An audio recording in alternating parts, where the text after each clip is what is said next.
जय श्री कृष्णा। कैसे हैं आप लोग? आज की चर्चा जो होने जा रही है वो आपके राशिपति से संबंधित होने जा रही है। जैसा कि हम सभी लोग जानते हैं कि इस समय आपके राशिपति मिथुन राशि में विराजित हैं और अगर इनके हम डिग्री बल की बात करें तो डिग्री बल इनके पास 18 डिग्री का है। तो यानी कि देखा जाए तो ये युवावस्था से ही गोचर कर रहे हैं। आगामी समय आपके लिए बेहद महत्वपूर्ण रहने वाला है, क्योंकि अगर जीवन में गुरु की सकारात्मकता ना हो तो फिर समझ लीजिए कि आप कितने भी प्रयास कर लें, आपके लिए चीज़ों में बहुत ज़्यादा वृद्धि नहीं हो सकती। आपके लिए चीज़ें, देखिए आपके पास सारी चीज़ें उपलब्ध हैं। आप धन से भी लैस हैं, आप परिवार से भी लैस हैं, आपके पास सुविधाओं की सगरी सारी वस्तुएँ भी हैं, लेकिन आप उनका लाभ नहीं उठा पाएँगे। कारण या तो आपके परिवार से किसी प्रकार से दूरी बन जाएगी या परिवार के साथ किसी प्रकार की अनबन बन जाएगी। मित्र मंडली हो या फिर आपका परिवार, जो भी आपसे जुड़ेगा स्वार्थ के कारण जुड़ेगा। या फिर आपके पास धन बहुत ज़्यादा है तो आपकी रातों की नींद खराब हो जाएगी, या तो लोग आपसे धन की चीटिंग करते हैं या आपका धन हड़पने का प्रयास करते हैं, या फिर आपके धन के ही कारण जोखिम उठाते रहते हैं। सेम चीज़ें आपकी सुख सुविधाओं की चीज़ों के लिए भी होती हैं, लेकिन ये सारी चीज़ें तब होती हैं जब गुरु आपको नेगेटिव प्रभाव दे रहे होते हैं। जब गुरु पॉजिटिव होते हैं तो यही चीज़ें और ज़्यादा सुख वृद्धि कारक हो जाती हैं। इन्हीं चीज़ों में विस्तार आ जाता है। आपके लिए लाभ के सोर्सेस बढ़ जाते हैं और आपका लाभ उस मात्रा पर बढ़ जाता है जब आपके लिए चीज़ों का प्रवाह बहुत ज़्यादा हो जाता है। तो गुरु की अवस्था जो इस समय पर परिवर्तित होने जा रही है, इसके बारे में हम चर्चा करेंगे। लेकिन जानते हैं इस पंचग्रही योग के बारे में, क्योंकि यह आपका द्वादश भाव में बना हुआ पंचग्रही योग बहुत ज़्यादा विषमताएं उत्पन्न कर रहा है। आपके प्रयासों को सफल नहीं होने दे रहा, आपके लाभ में कमी कर रहा है। जब भी जीवन में आप निराशाओं से घिरने लगते हैं तो एक आशा की किरण आती है। यह आशा की किरण गुरु की सकारात्मकता ही होती है, जो तमाम निराशा से निकाल कर आपको एक उजाले की ओर लेकर आती है। अब जैसा कि हम सभी लोग जानते हैं, गुरु वर्तमान समय में युवा अवस्था के हैं। अब गुरु के साथ में, क्योंकि जैसा कि हम सभी लोग जानते हैं कि चंद्रमा एक्टिवेशन के कारक ग्रह माने जाते हैं। इनको एक स्विच के समान माना जाता है कि जैसे कि अगर आपके कमरे में ट्यूबलाइट है और ट्यूबलाइट को जब तक आप बटन से ऑन नहीं करेंगे तब तक ये काम नहीं करेगी। तो वही बटन जो है वो चंद्रमा है, और चंद्रमा का साथ जब गुरु को मिल जाता है तो यह गजकेसरी नामक राजयोग का निर्माण करते हैं, और वो भी चतुर्थ स्थान में। चतुर्थ स्थान क्या है? आपका घर है, आपका परिवार है, आपकी सुखियाँ खुशियाँ यहाँ पर रहती हैं और आपके जीवन की समस्त पूंजी है ये। ऐसी स्थान पर गुरु और चंद्र का गजकेसरी राजयोग बहुत दुर्लभ राजयोग है, और इस राजयोग का लाभ आपको इस समय पर प्राप्त होने जा रहा है। यह जो लाभ होगा यह सीधा सीधा इफेक्ट कई सारी चीज़ों को करता हुआ देखा जाएगा। यह सबसे पहले आपके अचानक धन भाव को जागृत करेगा, उसके बाद में आपके कारोबार को प्रभावित करेगा, और इसके बाद जो इसकी नवम दृष्टि सबसे पावरफुल दृष्टि मानी जाती है वह आपके इस पंचग्रही योग पर जाएगी, क्योंकि यहाँ पर 5 ग्रहों का इस समय पर प्रभाव आपको प्राप्त हो रहा है। जैसे कि हम इस समय पर देख रहे हैं कुंडली को, जिसमें से 2 ग्रह अस्त हैं और 1 ग्रह वक्री है, और 2 ग्रह अभी यहाँ पर अपना संयुक्त प्रभाव नहीं दे रहे हैं, अलग अलग प्रभाव दे रहे हैं। और जो ग्रह अस्त है वो ग्रह तो समझ लीजिए कि आपको प्रभाव ही नहीं दे रहा, और जो ग्रह आपके लिए लाभ की स्थिति को निकाल कर लाएगा वो रहेगा गुरु, क्योंकि मोस्टली गुरु इस समय राहु से ज़्यादा पावरफुल है। यानी कि देखिए हर ग्रह जो है अपना अपना कारक चीज़ों को निभाता है, और इसी के आधार पर हमारा जीवन चक्र चलता है। तो बने रहिए हमारे साथ इस वीडियो में, एंड तक आपको बहुत कुछ जानने के लिए मिलेगा। वीडियो बहुत ज्ञानवर्धक होने वाला है।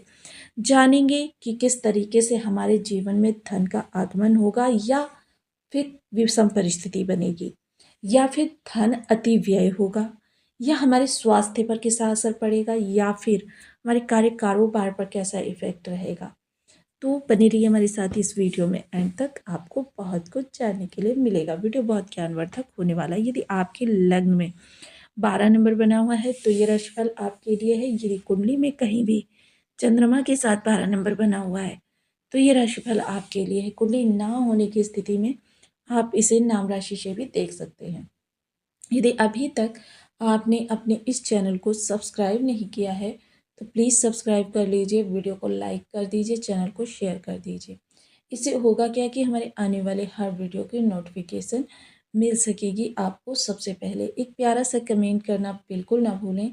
कमेंट से हमें बहुत मोटिवेशन मिलता है, हौसला मिलता है और ये पता चलता है कि आप और क्या जानना चाहते हैं।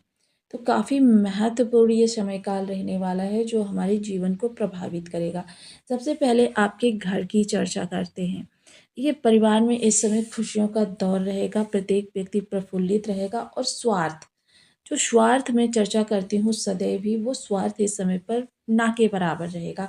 और ना के बराबर मैंने क्यों कहा, क्योंकि गुरु तो यहाँ पूर्णतः मुक्त करेंगे स्वार्थ से आपके परिवार को, क्योंकि यहाँ पर राहु की नवम दृष्टि भी जा रही है जिसके कारण आपके लिए चीज़ें जो हैं थोड़ा सा राहु का भी टच लिए हुए होंगी। आप चर्चा अगर करें तो इस समय आपकी वृद्धि, क्योंकि गुरु वृद्धि कारक प्लेनेट भी हैं, तो वृद्धि और राहु की नवम दृष्टि भी है, पंचम दृष्टि भी है, जिस कारण से आपकी वृद्धि कारक चीज़ें जो हैं उनमें कुछ आपको लिए कह सकते हैं कि एक नयापन आता हुआ दिखाई देगा।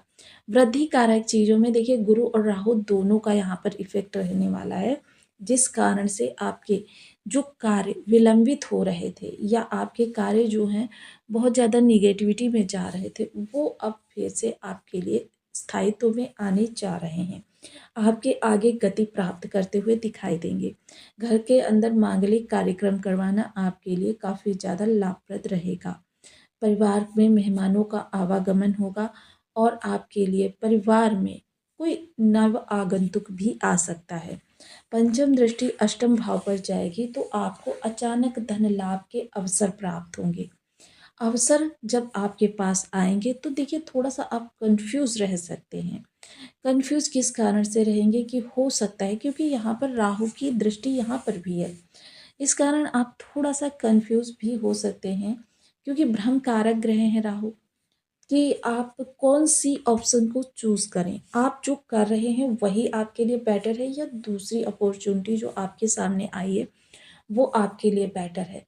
आप इसी उधेड़-बुन में लगे रहने वाले हैं। इसलिए जितनी जल्दी संभव हो आप अपने लिए एक सही निष्कर्ष पर पहुँच जाइए। हालाँकि गुरु का प्रभाव इस समय आपको इन चीज़ों में मदद करेगा। वहीं जीवन साथी के साथ किसी प्रकार की आपकी अनबन चल रही थी या ससुराल पक्ष ननिहाल पक्ष से किसी प्रकार की अनबन चल रही थी, वो समाप्त होगी। अब चीज़ें आपके लिए लाभ की स्थिति में एक बार फिर से आगे आती हुई दिखाई देंगी। आपके लिए एक नया प्रवाह आता हुआ दिखाई देगा। इसके अतिरिक्त अगर हम चर्चा करें आपके लिए, एक और चीज़ है कि यहाँ पर आपके जो गोपनीय तरीके से किए जाने वाले काम, जैसे कि आप ऑफ़िस में ही कोई आपको प्रेज़ेंटेशन देनी है, उसी किसी के साथ आपको शेयर नहीं करनी है। आपको सिर्फ़ रिलेटेड व्यक्तियों तक ही सीमित रखनी है। या फिर आप कोई भी ऐसा कार्य जैसे रिसर्च फील्ड हो गया, इंटेलिजेंस डिपार्टमेंट हो गया, गुप्तचर विभाग हो गया, इनसे जुड़े हुए कोई भी कार्य आपके हैं, वो आप उनमें आपको सफलता मिलती हुई दिखाई देगी। साथ ही साथ अगर गुरु की सप्तम दृष्टि की चर्चा करें तो ये आपके कार्य कारोबार से जुड़ी हुई है, आपकी आजीविका से जुड़ी हुई है। और ये जब आपकी आजीविका से जुड़ी हुई है, इसके आजीविका के जो प्रभाव हैं वो आपके लिए किस तरीके से रहने वाले हैं। सबसे पहले ये आजीविका आपकी जो होती है ये आपके जीवन को और विस्तार देती है, आपके जीवन को लाभ यानी कि विस्तार। विस्तार कोई जॉब में चेंजेस करना चाहते थे, बदलाव करना चाहते थे या आपको वर्तमान में जिस स्थान पर जॉब कर रहे हैं वहाँ पर अनुकूल माहौल नहीं मिल रहा था। तो इस समय कुछ ऐसा होगा कि आपकी प्रतिष्ठा बढ़ जाएगी और जो आपकी इमेज डाउन हुई है उसको फिर से एक बार आप स्टेबल कर पाएंगे। नवम दृष्टि जो आपके धन भाव पर जा रही है, यानी कि द्वादश भाव पर, क्योंकि ये इसे धन भाव में इसलिए कहती हूँ कि देखिए, एक भाव होता है जो आपके धन के आगमन को दिखाता है, एक भाव होता है जो उस धन के जाने के मार्ग को दिखाता है। तो इन दोनों भावों में जो भाव आपका बलवान होता है, समझ लीजिए कि आपके पास वहीं से समझ में आ जाता है धन का फ्लो किस तरीके से रहने वाला है। अब यहाँ पर आपका जो ये धन जाने वाला भाव है, यहाँ पर गुरु का प्रवाह जाते ही, क्योंकि पंचग्रही योग बना हुआ है, अर्थात आपके धन के सोर्सेस जो हैं वो बहुत ज़्यादा आगे की ओर बढ़ रहे हैं, जिस कारण से क्या होगा कि आपके लिए चीज़ों में बहुत ज़्यादा वृद्धि उत्पन्न होती हुई दिखाई देगी। अब एक चीज़ यहाँ पर और भी देखनी बहुत ज़रूरी होगी कि आपको किस तरीके से विस्तार मिलेगा, अतिव्ययता बनी रहेगी या फिर आपके लिए मितव्ययता रहेगी। तो यहाँ पर देखिए, आपके लिए इस समय मितव्ययता रहने वाली है, क्योंकि गुरु के पास सर्वाधिक बल है। अब यहाँ 5 ग्रहों में जैसा मैंने बताया कि 2 ग्रह आपके अस्त हो चुके हैं, एक ग्रह वक्री है और 2 ग्रहों का विषम अलग अलग प्रभाव प्राप्त हो रहा है, जिस कारण से गुरु की सत्ता बनी रहेगी। तो यहाँ पर अब गुरु के उपायों के लिए भी हमें कुछ प्रयास कर लेना चाहिए। ओम ब्रह्म बृहस्पति नमः, इस बीज मंत्र का 1 माला, 2 माला, 5 माला, 7 माला, 11 माला का जब नियमित अपनी शुद्धानुसार करना आपके गुरु को बल प्रदान करेगा। साथ ही साथ आपको पीपल वृक्ष पर रोज नियम से जल चढ़ाना चाहिए, हल्दी मिश्रित जल हो तो बहुत उत्तम। इसके अतिरिक्त आपको पीपल या फिर केले के वृक्ष पर नियमित रूप से दीपक भी जलाना चाहिए। आप पीपल के वृक्ष को देखिए, पीपल का वृक्ष कितना विस्तार लिए हुए होता है। गुरु जब आपके बलवान होते हैं तो उसी तरीके से गुरु भी विस्तार लेते हैं।